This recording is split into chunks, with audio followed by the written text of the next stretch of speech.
नमस्कार। मैं डॉक्टर सुषमा पांडे, सह आचार्य राजनीति विज्ञान, राजकीय महाविद्यालय टोंक। आज के व्याख्यान में आप सभी का हार्दिक स्वागत करती हूँ। आज हम बात करेंगे बीए फाइनल राजनीति विज्ञान में पढ़ाए जाने वाले प्रथम प्रश्न पत्र पाश्चात्य राजनीतिक विचारकों के संदर्भ में, और उसमें भी हम मूल रूप से चर्चा करने वाले हैं कार्ल मार्क्स के बारे में। कार्ल मार्क्स के विभिन्न सिद्धांतों के बारे में हम अपने पूर्व के व्याख्यानों में बात कर चुके हैं। आज हम कार्ल मार्क्स के जिस सिद्धांत की चर्चा करने वाले हैं उसका शीर्षक है अतिरिक्त मूल्य का सिद्धांत। अतिरिक्त मूल्य का सिद्धांत क्या है और यह किस पर आधारित है, इस पर आज हम चर्चा करने वाले हैं। तो हम आरंभ करते हैं अब अपना व्याख्यान कि अतिरिक्त मूल्य का सिद्धांत किस रूप में हमारे सामने कार्ल मार्क्स ने प्रस्तुत किया है। तो पूंजीवादी अर्थव्यवस्था के बारे में हमने पहले भी बात की, लेकिन कार्ल मार्क्स ने पूंजीवादी अर्थव्यवस्था का गहरा अध्ययन करने के बाद जो यह सिद्ध किया, यह जो निष्कर्ष उसने निकाला, क्या कि यह जो व्यवस्था होती है शोषण पर आधारित होती है, और शोषण पर आधारित होने के साथ साथ उसने यह भी माना कि यह जो व्यवस्था होती है पूंजीपतियों द्वारा श्रमिकों के शोषण के रूप में देखी जा सकती है, और पूंजीपतियों द्वारा जो लाभ होता है उसको अतिरिक्त जो लाभ प्राप्त करता है वो उनकी जेबों में जाता है, वो उनके पास जाता है, इस बात के साथ जुड़ी हुई है।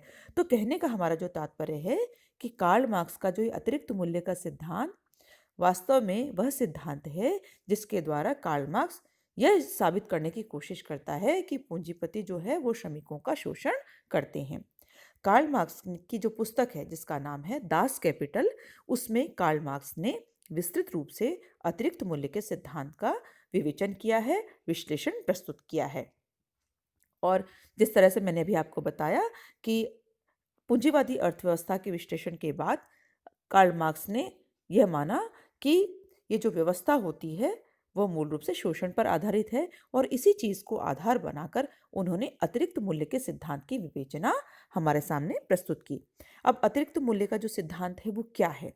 तो अतिरिक्त मूल्य का जो सिद्धांत है उसे स्पष्ट करते हुए कार्ल मार्क्स कहते हैं कि यह वह सिद्धांत है जिसके द्वारा हम पूंजीपतियों द्वारा श्रमिकों के होने वाले शोषण की स्थिति को जान सकते हैं, या दूसरे शब्दों में अतिरिक्त मूल्य का जो सिद्धांत है वह पूंजीपतियों द्वारा श्रमिकों के किए जाने वाले शोषण की स्थिति को हमारे सामने प्रस्तुत करता है।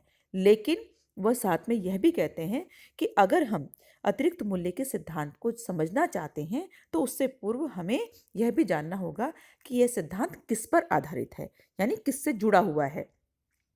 तो मूल रूप में कार्ल मार्क्स का अतिरिक्त मूल्य का जो सिद्धांत है वह मूल्य के श्रम सिद्धांत पर आधारित है। और ये मूल्य का श्रम सिद्धांत क्या कहता है कि किसी भी वस्तु का विनिमय मूल्य उसके उत्पादन में लगाए गए सामाजिक दृष्टि से लाभदायक श्रम की मात्रा पर निर्भर करता है। यानी जो वस्तु जो बेची जाती है, यानी उसका जो विनिमय मूल्य है, एक्सचेंज वैल्यू है, वह उसके उत्पादन में लगाए गए श्रम की मात्रा से जुड़ी हुई होती है। तो इस तरह से कार्ल मार्क्स के अतिरिक्त मूल्य का विवेचन कार्ल मार्क्स ने अपनी पुस्तक में दास कैपिटल में किया है, लेकिन साथ ही साथ उसने इस सिद्धांत को श्रम सिद्धांत से जुड़ा हुआ माना है, और इसकी विस्तृत चर्चा भी उन्होंने अपनी पुस्तक में की है।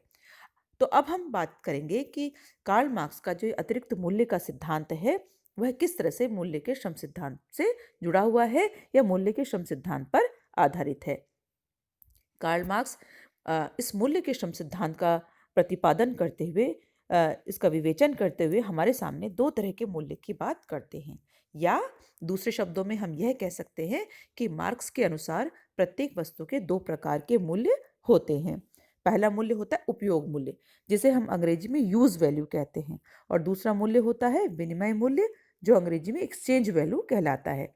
तो उपयोग मूल्य की अगर हम बात करें तो कार्ल मार्क्स कहते हैं कि इसका जो निर्धारण होता है व्यक्ति के लिए वस्तु की उपयोगिता और आवश्यकता के आधार पर होता है। कहने का तात्पर्य क्या है कि यहाँ कार्ल मार्क्स स्पष्ट करते हैं कि उपयोगिता क्या होती है। उपयोगिता का अर्थ होता है किसी भी मनुष्य की इच्छा को पूरा करना या मनुष्य की इच्छा को पूर्ण करना। तो जो वस्तुएं मनुष्य की इच्छा पूरी करती हैं वे उसके लिए उपयोगी होती हैं, और उपयोगी होने के कारण वो क्या बन जाती हैं, व्यक्ति के लिए महत्वपूर्ण और मूल्यवान बन जाती हैं।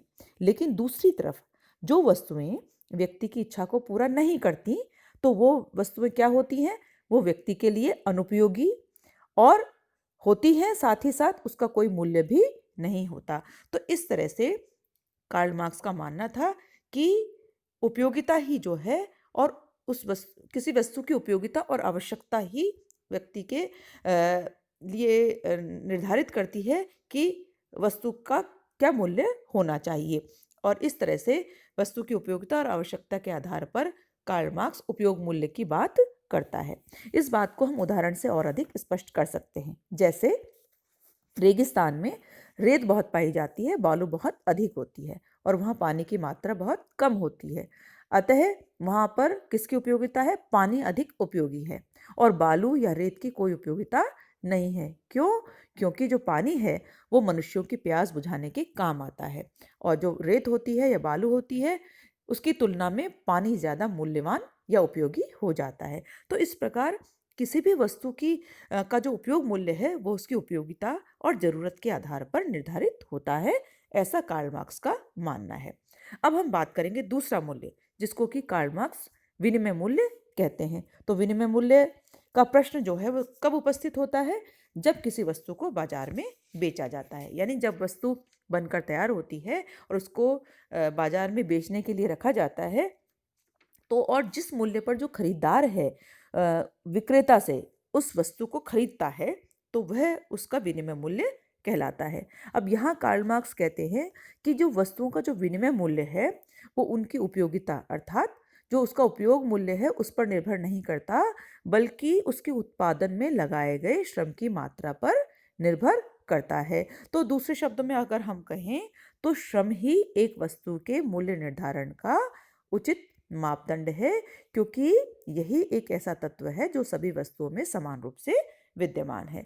तो इस तरह से कार्ल मार्क्स ये मानता है कि जो विनिमय मूल्य होता है वो इस बात में होता है कि उस वस्तु के बदले में क्या प्राप्त होता है। यानी विनिमय मूल्य वह अनुपात है जिसके द्वारा वस्तुओं के बदले में विनिमय हो सके। अब उपयोगिता की वस्तु हुए बिना किसी वस्तु का मूल्य नहीं हो सकता। हम जानते हैं कि जब तक किसी वस्तु की उपयोगिता नहीं है, जरूरत नहीं है, तब तक उसका विनिमय मूल्य भी नहीं हो सकता। तो ऐसी स्थिति में हर उपयोगी वस्तु का विनिमय मूल्य होना जरूरी नहीं है। उदाहरण के लिए जैसे खाने की वस्तु होने के कारण जो रोटी होती है उसका मूल्य उपयोगी मूल्य है, लेकिन अगर रोटी को बेचा जाए तो उस पर दूसरा मूल्य है जिसे हम विनिमय मूल्य के नाम से जानते हैं। तो इस तरह से किसी वस्तु का विनिमय मूल्य उस वस्तु के उत्पादन पर खर्च किए गए सामाजिक रूप से आवश्यक श्रम की मात्रा पर निर्भर करता है और यही मूल्य का मानदंड है। इस बात को हम उदाहरण के रूप में और स्पष्ट कर सकते हैं। यदि 5 मन गेहूं का विनिमय 10 गज कपड़ा है, तो इसका कारण है कि 5 मन गेहूं पैदा करने में उतनी ही मेहनत लगी है, उतना ही श्रम लगा है जितना कि 10 गज कपड़ा उत्पन्न करने में। यानी स्पष्ट शब्दों में कार्ल मार्क्स यह कहना चाहता है कि किसी भी वस्तु का मूल्य उसमें लगाए गए श्रम यानी लेबर के आधार पर निश्चित होता है। तो इस तरह से कार्ल मार्क्स ने अपने अतिरिक्त मूल्य के सिद्धांत को उपयोग मूल्य और विनिमय मूल्य के साथ जोड़ते हुए यह बताने का प्रयास किया है कि किस तरह से किसी वस्तु की उपयोगिता या अनुपयोगिता उस वस्तु का विनिमय मूल्य निर्धारित करती है। यहाँ पे कार्ल मार्क्स रिकार्डो के इस सिद्धांत को पूर्णतः स्वीकार करता है कि श्रम ही मूल्य का स्रोत है। यानी वो मान के चलता है जो श्रम होता है वही मूल्य का वास्तविक स्रोत है। वस्तुतः श्रम ही विनिमय मूल्य का आधार होता है और किसी वस्तु का विनिमय मूल्य इसलिए अधिक होता है क्योंकि उसके उत्पादन में मानव श्रम की मात्रा किसी अन्य वस्तु के उत्पादन से अधिक लगी हुई होती है। तो इस प्रकार यदि हम अतिरिक्त मूल्य के सिद्धांत की बात करते हैं तो हम ये कह सकते हैं कि कार्ल मार्क्स का अतिरिक्त मूल्य का जो सिद्धांत है मूलतः मूल्य के श्रम सिद्धांत पर आधारित है और इसी पर आधारित मानते हुए कार्ल मार्क्स ने विस्तृत रूप से अतिरिक्त मूल्य के सिद्धांत की चर्चा की है। तो इस तरह से आज के इस व्याख्यान में हमने चर्चा की कार्ल मार्क्स के अतिरिक्त मूल्य के सिद्धांत के सामान्य परिचय के बारे में और यह जाना कि किस तरह से यह अतिरिक्त मूल्य का सिद्धांत जो है वो श्रम के मूल्य के श्रम सिद्धांत से जुड़ा हुआ है, उस पर आधारित है। अगले व्याख्यान में हम आपसे कार्ल मार्क्स के अतिरिक्त मूल्य के सिद्धांत को के साथ जुड़ते हुए पुनः इस पर हम विस्तृत रूप से आपसे चर्चा करेंगे। तब तक सभी का